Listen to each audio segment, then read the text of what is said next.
Hey, welcome to Mike's Trains. The last video I said this was going to be the last of the series of building this roundhouse, but some changes happened, and I thought I would just give you a quick view of what changed in here.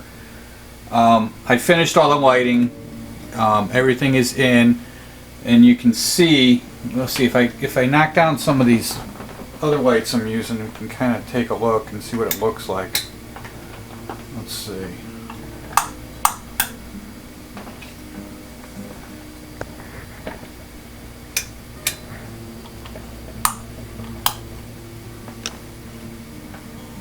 We'll knock off a little more. So there's the brightness of the lights that we have. And I think we're at a good level here. I don't think it's too bright, it's not too dim, you can see very well inside.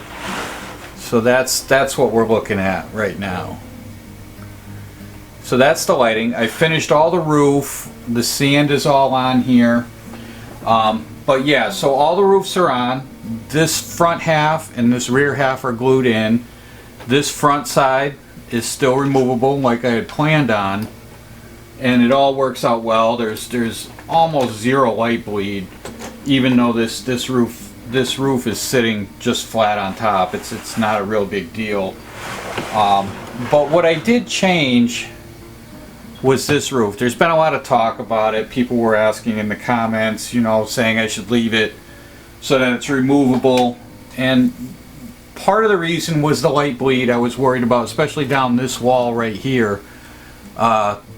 There was quite a bit of it, and a little bit down the back here, and then a little bit around this wall right here. And then I started thinking about it and looking a little bit further into it, and I actually bought machinery to put inside the machine shop. Now, this was the real determining factor in what I did with this. The machinery I bought, I spent, I hate to say it, but $40 on the machinery, and it just seems like kind of a waste to spend that kind of money on the stuff to go inside of here, and all you can see is through the windows. So what I did was I made this removable, and I got rid of the light bleed along the sides here. It's totally dark. There might be a small crack in the bottom corner over here. Very small, you're never going to see it. I would have to show you in order for you to find it. But I did sand this roof. Now to make that removable, and this was the part I was worried about, and this is why I didn't want to do it. So last night I came in and I actually finished this. I'm using these as pull handles to get this off. So it is totally removable. And let's get this out of here and we can see what I did. It is a tight fit, so bear with me.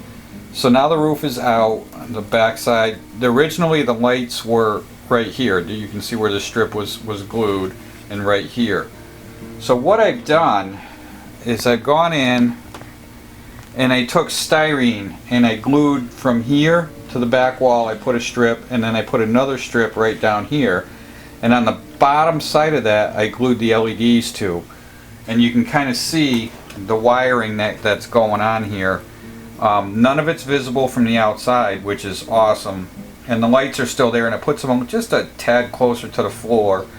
Now this piece right here, they're flush with the bottom side of this beam, so they don't go below it, but they don't go over it, so the roof actually sits flat. And that actually, doing this actually fixed another problem I was having, where these wires went over the top of this girder.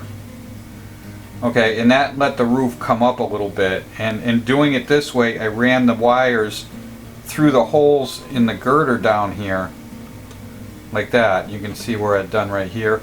And it puts the wires below it and lets the roof go down flat.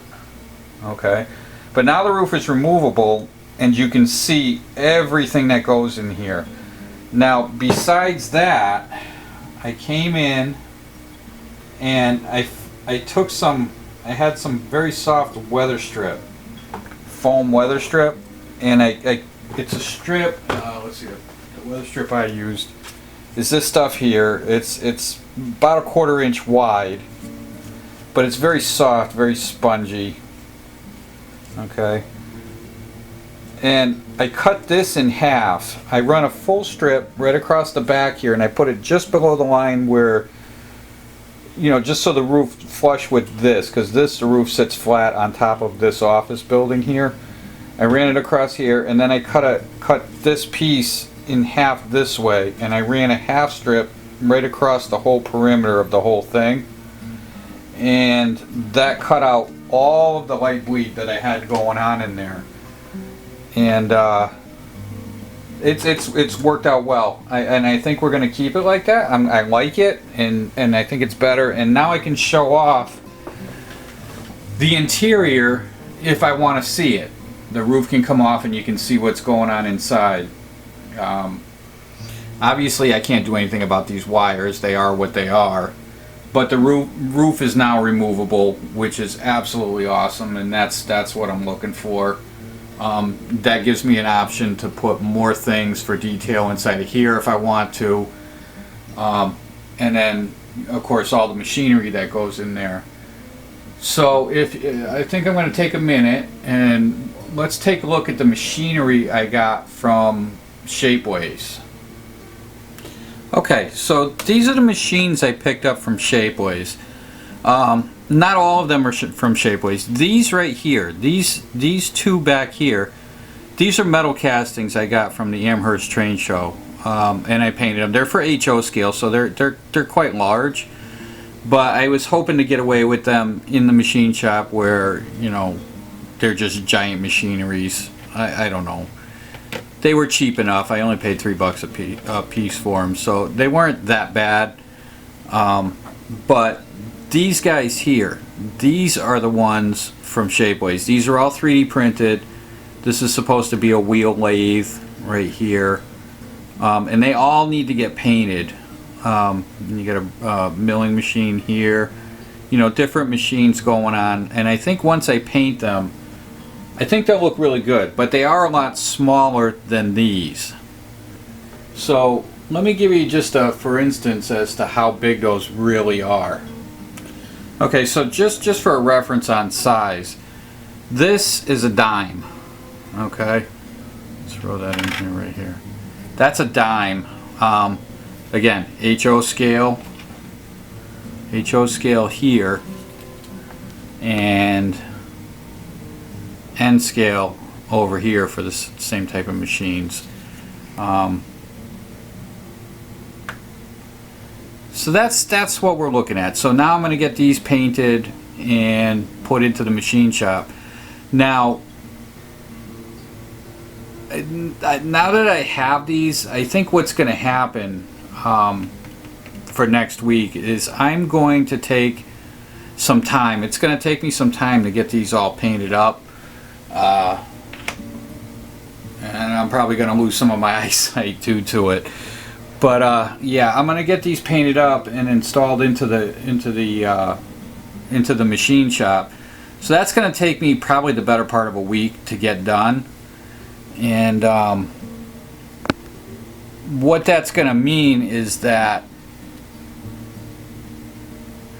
I'm probably not gonna put out a video next week. But what I will do, and I want to have for sure, is I'm going to update my website with pictures of this whole thing set up with the machinery and the interior of the machine shop done, and some details into the Roundhouse as well, because I showed you in a previous video, I have a bunch of pieces from that I've already gotten, plus I have also this here.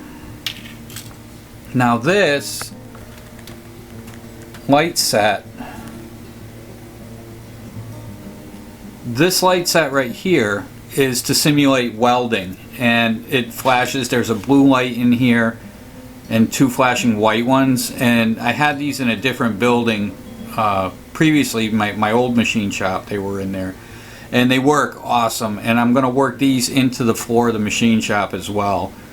So in the pictures, I will this will all be installed, as well as the figures to go with it and all of this stuff. So look for that next week. If you're not subscribed to my website, you know, please do, and you can catch up on all that stuff. The website again is mikestrains.wordpress.com, and those should be up there. Probably, I'm hoping for next week, and then we're gonna start. After that, I'm gonna start getting this installed. But I kind of want to get all this stuff done before I install it onto the layout, because I have it right here on my bench, and I can actually work on it up close rather than trying to lean over the bench work and try to get that all installed. So all that being said, this is the final video in this series, and the next time we start the next video is going to be installing this whole setup into the layout. And I'm not going to go into running the wiring underneath and powering it up, because that's something that if there's enough people looking for it, I can show you how I did it. But it's just hooking up. I have a DC power supply, and it's just hooking the wires into that. It's not a big deal. I just have to drill a few holes to drop the wires down, and that's it. And you hook straight into 12-volt DC power. So I think all of that being said, I think we're going to call this series definitely done at this point. I hope you all enjoyed the build for this as much as I did. So until next time, happy modeling!